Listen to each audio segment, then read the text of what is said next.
Welcome to my kitchen. Today, we are going to attempt to make maple butter banana bread. Now, here's the thing. I hate bananas. So why am I making maple butter banana bread? Because I need more potassium in my diet. I've been eating a lot of beans, and I know that bananas are supposed to be a really good source. So I thought, well, if I can make a banana bread I actually like, that would help. I tried a banana bread in Hawaii when we went. I'll leave the link to all my Hawaii videos when we were in Maui. We did the road to Hana, and we stopped at a famous banana bread place on the way. And it was so good, we stopped on the way back. And I've never in my life had a banana bread like that because it didn't taste like banana bread. I mean, you could taste the banana, but it wasn't that overwhelming, strong flavor that bananas normally have. So what I'm hoping is that the maple and that another ingredient, which is this, which I will get into in a second, it's bourbon vanilla bean paste. I'm hoping that that will also help bring down the strongness of the banana. So come along for today's culinary adventure.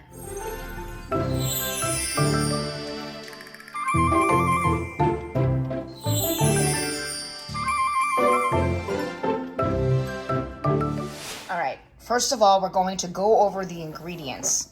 This is the first one. Now, these are all there's only a couple of Trader Joe's items. You can get a lot of the stuff off Trader Joe's, but I'm doing a Trader Joe's recipe. So the first thing you're gonna need is the Trader Joe's organic maple butter. Now, I don't know if this is a seasonal product or not. I've had it in my refrigerator. It doesn't go out of expiration until 2027. I actually found 2 jars of this in my refrigerator, and one of them was expired, so that one got chucked. But this one is perfectly fine, and it tastes lovely, and we're going to be using that. Now, I'm trying to make this as low sugar as possible because I've taken myself off sugar. So I will show you where we're going to sub out to make this less sugar. This has natural sugar. I still am trying to not eat any natural sugar either, except like in fruit. And even then, I choose the low fruits, like the low sugar fruits. But anyway, I digress. So this is one of the products that might be hard to find right now, but we're coming into pumpkin spice season soon at the end of August, at least with Starbucks. So I believe that you're going to start seeing some Trader Joe's fall seasonal stuff pop up soon. They seem to start it very quickly. I'm already seeing stuff for Halloween out there, which to me is nuts, but that's what the stores are doing. All right. Then you're going to need 1 cup of brown sugar. Now this is where I'm choosing to lower the sugar by using Splenda Blend. And I actually have used this and I really like it. It does use real brown sugar, but it also cuts it with some Splenda. So I've used this before in recipes and it works really, really well. It measures exactly like real brown sugar. But you can use regular brown sugar too if you don't care about the sugar content. Your next ingredients are going to be 2 eggs. Mine have been sitting out for a bit, so they are now room temperature.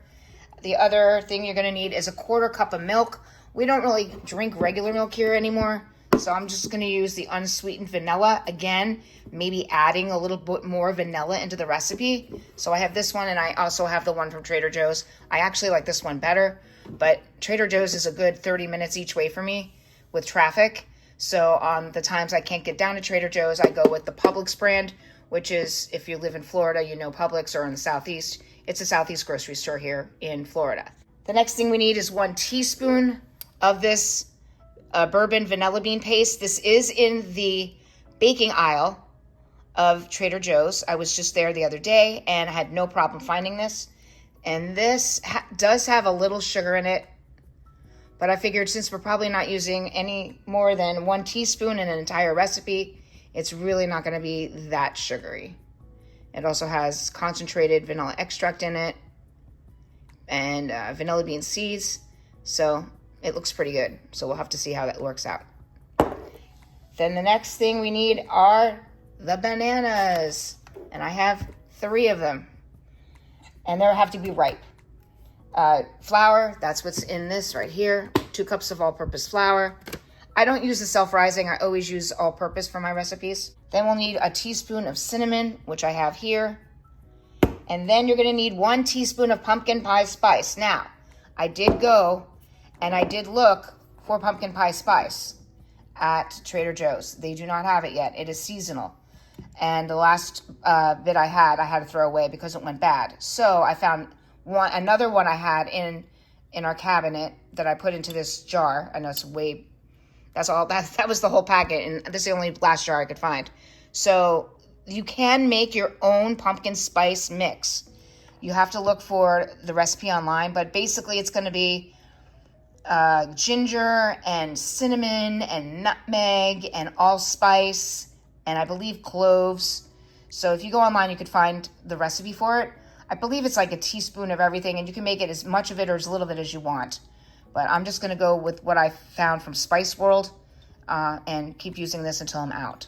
So that's how you find it. But this will be, once the pumpkin spice stuff starts coming out, you'll see that back at Trader Joe's, the actual. And when I do see it at Trader Joe's, I'm going to grab a jar because I know during the season I do use this a lot, especially also in coffee. Then the next thing you're going to need is baking soda, which I always have in my cabinet. And the last thing is just salt. It doesn't say what kind of salt, so I'm just going with regular, normal iodized salt. All right, let's get started. Also, we need to set the oven for 350. This is a brand new oven we just got a couple of days ago, so I'm very excited to be baking something in here. Actually, I did bake something the other night, biscuits, but it wasn't homemade. And start. You can tell it's all shiny and new inside. One other thing you're gonna need is a loaf pan and some parchment paper, which I have right here. You're supposed to line this with the parchment paper and grease the parchment paper. I'm probably gonna use some Pam baking, and I will show that all to you. So when I cook, or rather when I bake, I like to use this, not necessarily this brand all the time, but Baker's Joy or Pam makes a Baker's version of the spray. It just makes life so much easier to do it this way. So we're gonna start out by preparing our pan by lining it with the parchment paper. I find that I use parchment paper for a lot of different things, even when actual cooking, like when you're making Brussels sprouts or anything like with oil. It just makes the cleanup so much easier and less sticking. And then, I've never done it this way before, but they say parchment paper, so I'm gonna do their method. I'm sure it'll stay better once the batter's inside it.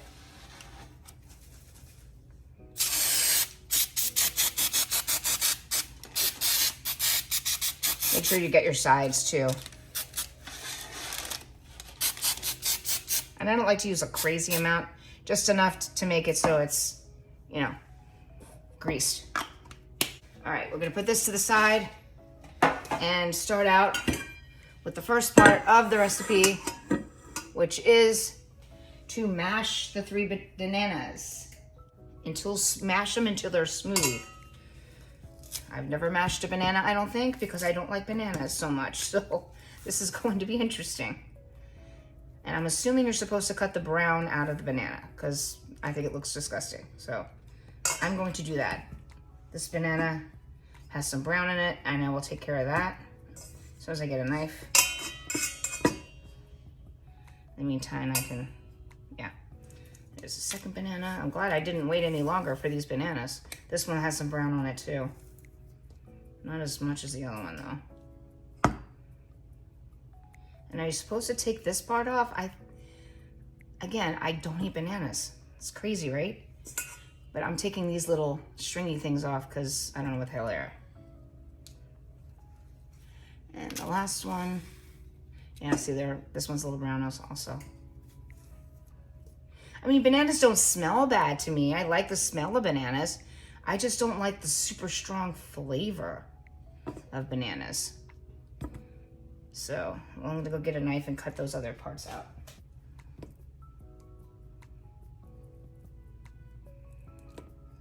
I'm just gonna use a fork to mash them.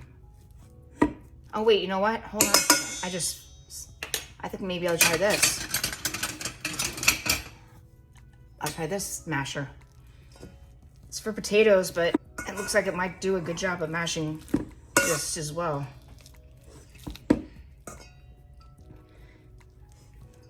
Now you're supposed to do this until it's smooth. Clearly it's not smooth now, but we'll come back when it's all smooth. Oh yeah, that masher was really nice to start out with, and then finish it off with a fork. I'm also thinking the more mashed it is, the less chunky it will be.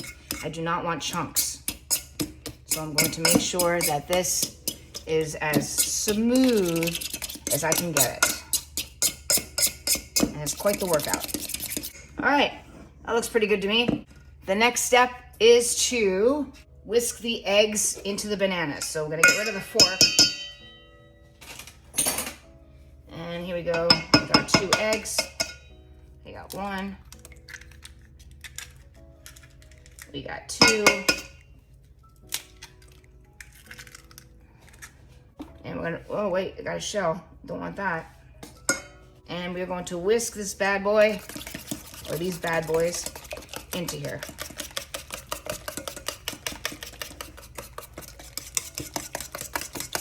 Apologize for all the appliances over here, but I have a thing above my countertop that I can put a tripod onto, and it doesn't go over as far as I want it to, so this will work. All right, that looks pretty good. And then after that, we add our milk. All right, it is a 1/4 cup of milk. Normally I use a liquid, one that's meant for a liquid, but it's a Pyrex and it's so old. Anything under 2/3 is wiped out, so I don't have a marker for it. So we're gonna go with this one instead. And it looks like I have just enough, so I don't need the second thing of milk. Whisk that into there. Now we put this aside, keep the whisk over here, and now we get another bowl for the dry ingredients.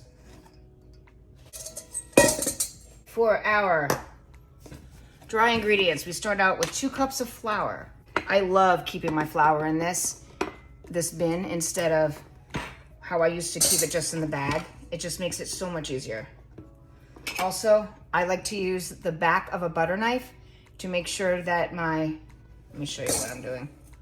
To make sure that my measurements are precise. And also make sure that you don't get everything everywhere.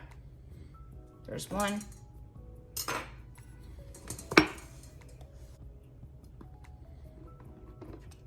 You go backwards and forwards. I think my mom taught me this. She's a great baker. And so was my Nana. My grandmother, my mom's mom, was more of a cook. And like my husband, he could just throw stuff together. Actually, my mom can cook too. She just throws stuff together and it comes out good. I can't do that. I need a recipe.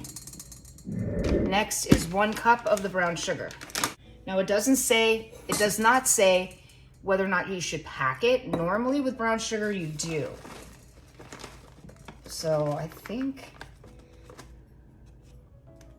I am gonna do it that way. The recipe doesn't specifically say, but I like to pack my brown sugar. That's just the way I was taught.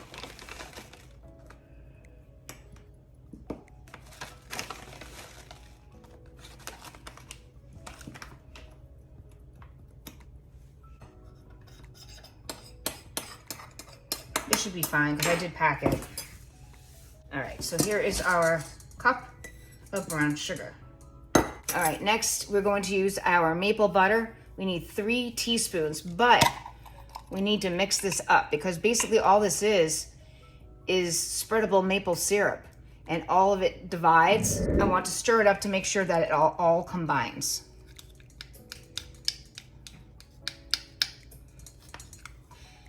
It's kind of like when peanut butter, natural peanut butter, separates. Same thing with almond butter. It's kind of like that. And you just want to make sure everything is combined before we go ahead and measure it all out. All right, I think we're good. This stuff is really, really, really yummy. We got our teaspoon here. I'm gonna do 3 of them. Oh, it is goopy.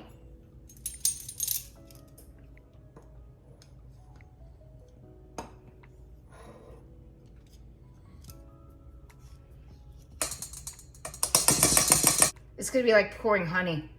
All right, next up is the vanilla bean paste.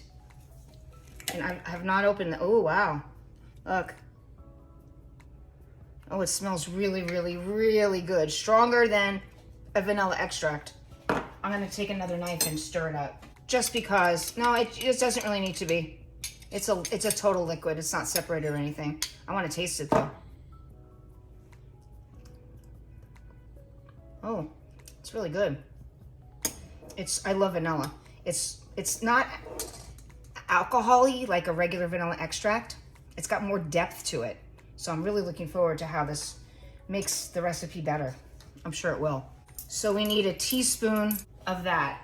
So since the other one was gloopy, I'm gonna use a different teaspoon. I'm gonna go heavy, not heavy, but to the max of my pour. Oh, look at that. That looks so good. Oh yeah. Cinnamon is up next. Need a teaspoon of that as well. And luckily, this one has 2 sides. We also need a teaspoon of our pumpkin spice. And last but not least is our baking soda, a 1/4 teaspoon. I'll just do this over the sink. Leveled out, and there's our baking soda. Now we combine these ingredients with this and whisk it. But I first want to mix the dry ones up a little bit. And I'm just going to do that with a large spoon and just get that all combined in here. That way I can also get some of this maple butter in here. There we go. Okay, so here is our bananas. When you're mixing dry ingredients to wet ingredients, you should really do it in batches. So that's what I'm gonna do here. I'm gonna put a little bit in and whisk it up and then keep adding until we have our entire batter. It just makes it so much easier, and it makes it cleaner too, because if you put everything in and you whisk it, you could potentially have stuff going all over the counter and lose some of your batter. See how well that worked out nice. So we do have these little balls though of the, oh, that's the brown sugar.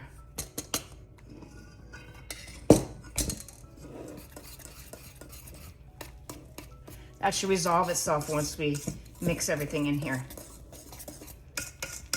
I also like to use a spatula to clean the sides of the bowl, just to make sure everything is getting in here. And I'll probably use this when I pour it out into the loaf pan as well. We'll do the last part now.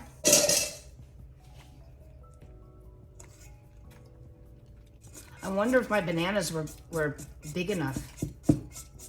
I mean, I don't mind if it doesn't taste like bananas, obviously, but I also don't know if the batter is supposed to be thick or thin.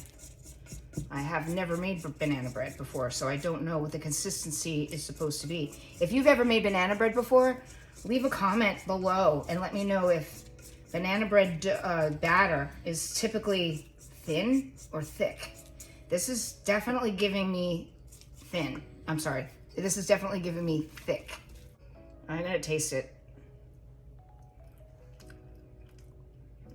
All right, it does taste like banana, but I have hope that it will not be super banana-y in the baking process. It's not horrible. I mean, it's not horrible. It's definitely got some sweetness to it. All right, so to pour the batter evenly.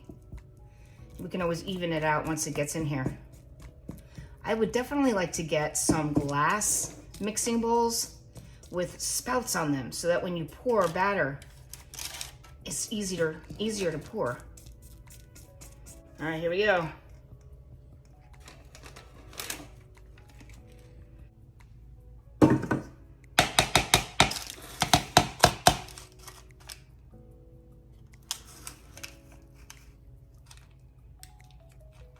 I think that looks pretty good. Not bad.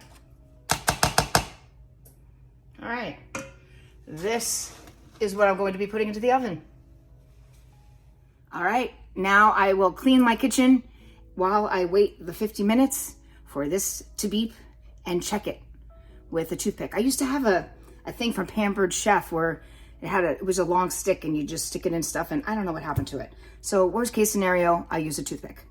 So I'll be back. And 50 minutes is up. Look how good that looks. All right, let me get this, let me test it and see if it's totally dry in the middle. I'm gonna use a knife.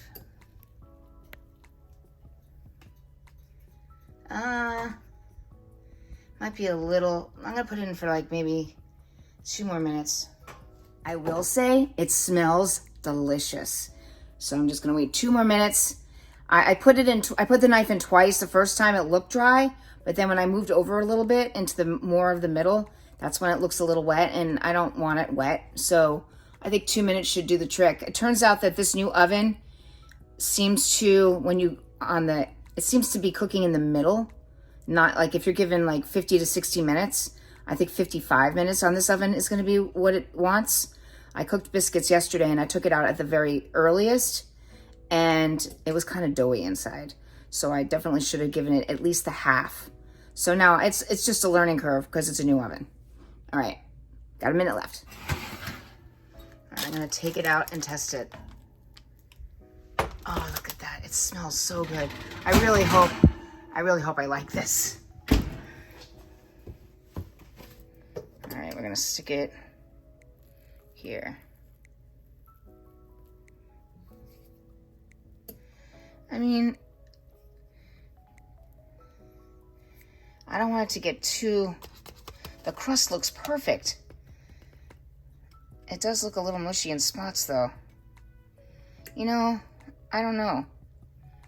Do I leave it like this or do I put it back in?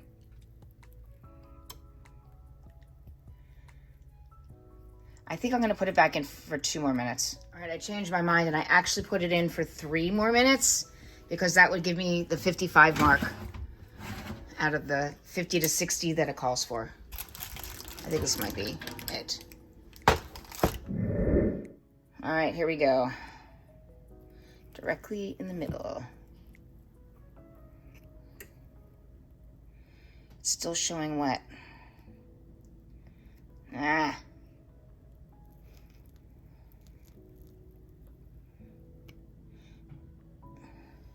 You know what? I'm going to say this is done because I don't want the crust to get any browner. I don't want it to be a dry cake. So I think we're just going to leave it like this. So I'm going to cool it and then we'll come back for the taste test.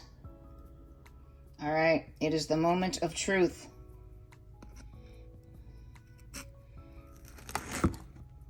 All right. It is the moment of truth. Now I happen to like the ends of baked goods. So here we go. I have no idea where to take my first bite. I'll take a little bit of everything here. It's actually pretty good. For someone who does not like bananas, I could eat this. I will say that I'm glad I took it out at 55 minutes and not let it go longer because the ends are a little dry. It did get a little darker than I wanted it to. So I don't think I would go the full 55 minutes next time. It's 50 to 60. It's all depending on whether you like super crusty or moist in the middle. I'm sure a middle piece will be better because you saw that it wasn't fully dry when I took it out. But I typically do like the ends of different baked goods. Yeah, this is a good recipe. This is a really good recipe. It's not a super strong banana taste. And I think it's because of the maple butter. And which is actually maple, that's not really butter. And the bourbon vanilla paste, I think really added more of a vanilla flavor to this. And of course you've got your spices. This is a win. This is a win. So I will leave the whole recipe below and try it for yourself. Leave comments on if you like it, if you make it. I would love to hear from you. So, thank you for tuning into The Wonderful World of Wendy. Don't forget to hit that subscribe button below. Give me a big thumbs up, and I'll see you on my next adventure.